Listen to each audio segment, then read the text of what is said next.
नमस्कार दोस्तों इन दिनों जो हमारी सीरीज चल रही है केसेस ऑफ डिवोर्स की, ये वीडियो उसी की कंटिन्यूशन में आपके सामने प्रेजेंट कर रहा हूं। ये एक लड़की की पत्री है जिसमें डिले मैरिज के योग भी हैं और डिवोर्स के भी। आइए सबसे पहले आपको ये समझाता हूं कि इसके अंदर में जो कुमार योग है वो कैसे बनता है। दोस्तों, चंद्रमा जब भी शनि से देखा जाएगा, या तो इन दोनों की युति होगी, साथ में बैठे होंगे, या शनि इसको देखेगा, या दोनों एक दूसरे को देखेंगे, तो ये एक कुमार योग निर्माण करते हैं। कुमार योग का मतलब कि विवाह ना होना, या अगर विवाह हो भी जाता है बाकी कुछ ग्रह योगों की मजबूती के कारण, तो उसके अंदर में विवाह का वो रस नहीं रहता। देखिए, इस केस के अंदर में चंद्रमा क्योंकि वैसे भी नीच के हैं और शनि से देखे जा रहे हैं। आइए अब कुंडली डिस्कस करते हैं, आपको बाकी योग भी समझाता हूं। दोस्तों, ये एक सिंह लगन की पत्री है जिसमें लगन के स्वामी सूर्य 7th हाउस में बैठे हैं कारक ग्रह शुक्र के साथ। शुक्र हमने पहले भी चर्चा करी थी कि यदि वो 7वें भाव में बैठेगा जहां का वो कारक है तो वहां का वो नाश करेगा।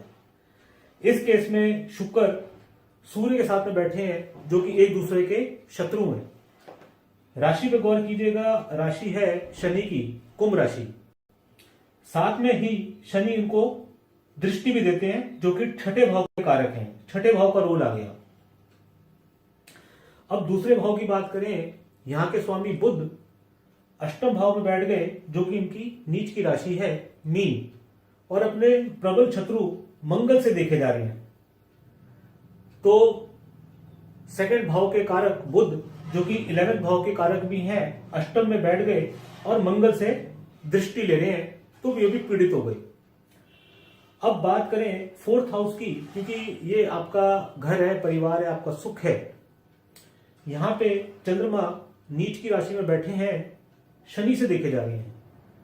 4थे भाव के स्वामी मंगल ये 5वें भाव में बैठ गए और वो भी राहु केतु एक्सेस में आ गए। राशि पे ध्यान दीजिएगा, राशि है धनु जो कि बृहस्पति की राशि है।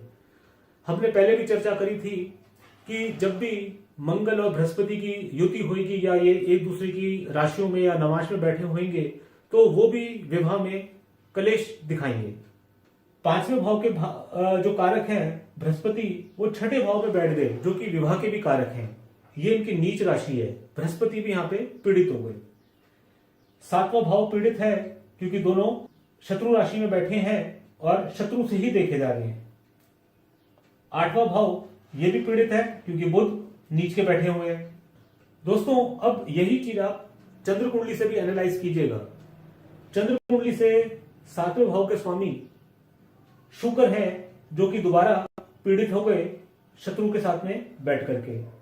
7th हाउस में शनि बैठे हैं जो कि आपका मैरिज का भाव है। चंद्रमा से 8म भाव जो कि शादी की आयु बताता है, यहां पे केतु बैठे हुए हैं जिनको कि मंगल देखता है। ये भी पीड़ा यहां पे आपको दिख गई। दोस्तों, यही चीज हम नवाज कुंडली में भी कंफर्म करेंगे कि यहां पे क्या योग बन रहे हैं और उनके क्या कॉम्बिनेशन हैं। यहां पे आप देखेंगे कि मिथुन लगन की कुंडली है और यहाँ पे जो बुध है वो 2nd हाउस में शनि के साथ में बैठे हुए हैं। बुध की शत्रु राशि है कर्क। यहां पे आप देखेंगे कि कुंडली के 7वें भाव के स्वामी बृहस्पति है जो कि चंद्रमा के साथ में बैठे गज योग में आ गए। इस कारण यहां पे स्ट्रेंथ मिली और शादी हुई। अब आप ये देखेंगे इसमें पीड़ा क्या आई कि जो कारक ग्रह शुक्र है वो बैठ गए 6ठे भाव में।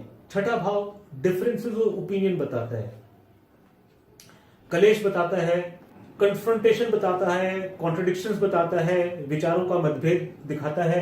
यहां पे शुक्र आ गए 6ठे भाव में।